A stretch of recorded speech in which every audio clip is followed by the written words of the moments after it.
नमस्कार दोस्तों, स्वागत है आपका बुद्ध के विचार में।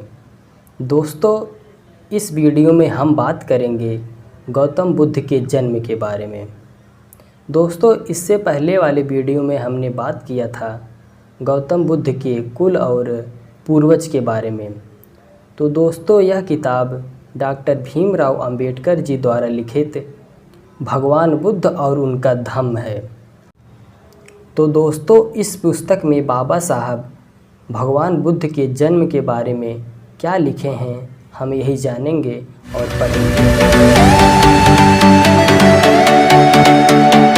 दोस्तों, अब हम गौतम बुद्ध के जन्म के बारे में बात करेंगे और जानेंगे कि गौतम बुद्ध के जन्म के पीछे क्या क्या कहानी है। सिद्धार्थ गौतम ने शुद्धोधन के घर में जन्म ग्रहण किया था।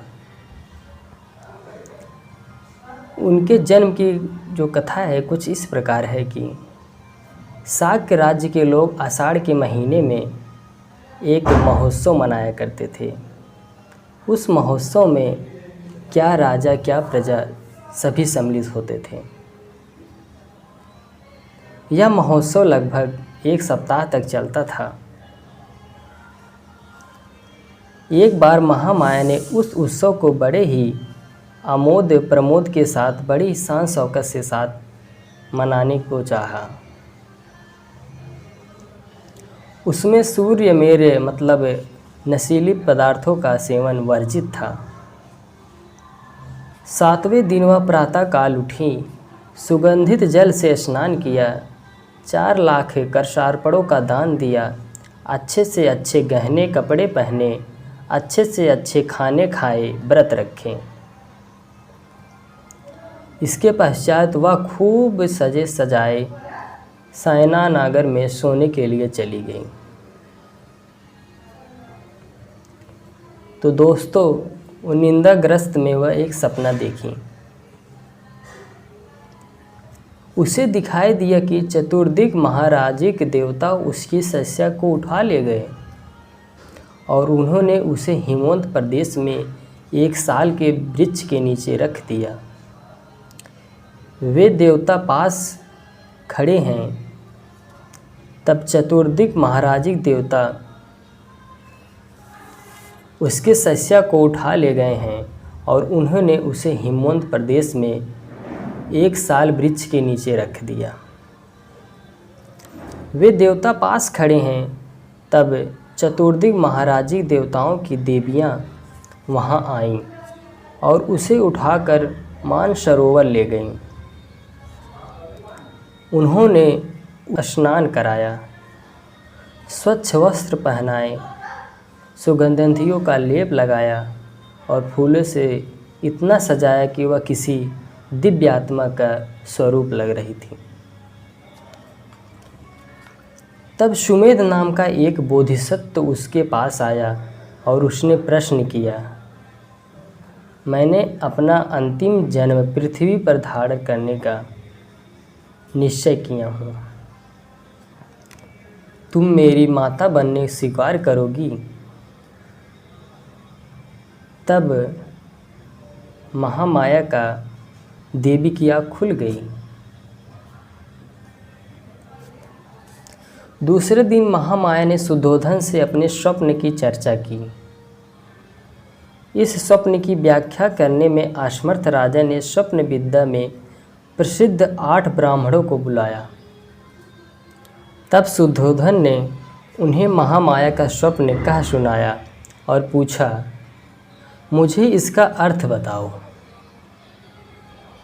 ब्राह्मणों का उत्तर था, महाराज निश्चित रहें, आपके यहाँ एक पुत्र होगा। यदि वह घर में रहेगा तो वह चक्रवर्ती राजा होगा और गृह त्याग कर सन्यासी होगा तो वह बुद्ध बनेगा। संस्कार के अंधकार को दूर करेगा, नाश करेगा। पात्र में तेल धारण किए रहने की तरह महामाया बोधिसत्व को 10 महीने तक अपने गर्भ में धारण किए रही। समय समीप आया जान उसने अपने मायके जाने की इच्छा प्रकट की। अपने पति को संबोधित करके उसने कहा, मैं अपने मायके देवदाह जाना चाहती हूँ। शुद्धोधन का उत्तर था, तुम जानती हो कि तुम्हारी इच्छा की पूर्ति होगी। कहारों के कंधे पर ढोई जाने वाली सुनहरी पालकी में बिठवा कर अनेक सेवक सेविकाओं के साथ शुद्धोधन ने महामाया को उसके मायके भेज दिया। देवदाह के मार्ग में महामाया को शाल वृक्षों को एक उद्यानवन से गुजरना था, जिसके कुछ पुष्प पुष्पित थे और कुछ अपुष्पित थे। यह लुम्बिनी वन कहलाता था। जिस समय पालकी लुम्बिनी वन से गुजर रही थी, सारा लुम्बिनी वन दिव्य चित्रलता की तरह अथवा किसी प्रतापी राजा के सुसज्जित बाजार जैसा प्रतीत होता था। जड़ से वृक्षों की शाखाओं के छोर तक पेड़ फलों और फूलों से लदे थे। नाना रंग के भ्रमर गण गुंजार कर रहे थे, पक्षी चहचहा रहे थे। यह मनोरम दृश्य देखकर महामाया के मन में इच्छा उत्पन्न हुई कि वह कुछ समय और वहाँ रहे और क्रीड़ा करे।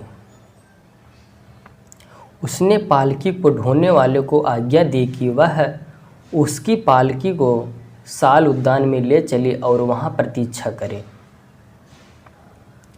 महामाया पालकी से उतरी और एक सुंदर साल वृक्ष की ओर बढ़ी। मंद पवन बह रहा था, जिससे वृक्ष की शाखाएं ऊपर नीचे हिल डुल रही थी। महामाया ने उनमें से एक को पकड़ना चाहा।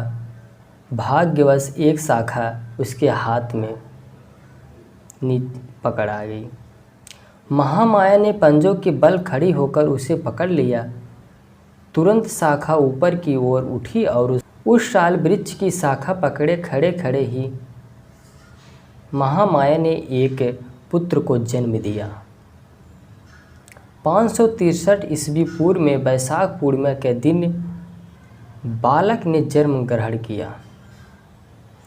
शुद्धोधन और महामाया का विवाह हुए बहुत समय बीत गया था, लेकिन उन्हें कोई संतान न हुई थी। आखिर जब पुत्र लाभ हुआ तो केवल शुद्धोधन और उसके परिवार द्वारा बल्कि सभी शाक्यों द्वारा जन्मोत्सव मनाया गया। शान बान और बड़े ही ठाट बाट के साथ अत्यंत प्रसन्नतापूर्ण मनाया गया। बालक के जन्म के समय अपनी बारी से शुद्धोधन पर कपिलवस्तु का शासन करने की जिम्मेदारी थी। वह राजा कहलाया और इसलिए स्वाभाविक तौर पर वह बालक राजकुमार कहलाया। तो दोस्तों, यह रही गौतम बुद्ध के जन्म की पीछे की कहानी, जो बाबा साहब ने अपने किताब में यही लिखा है।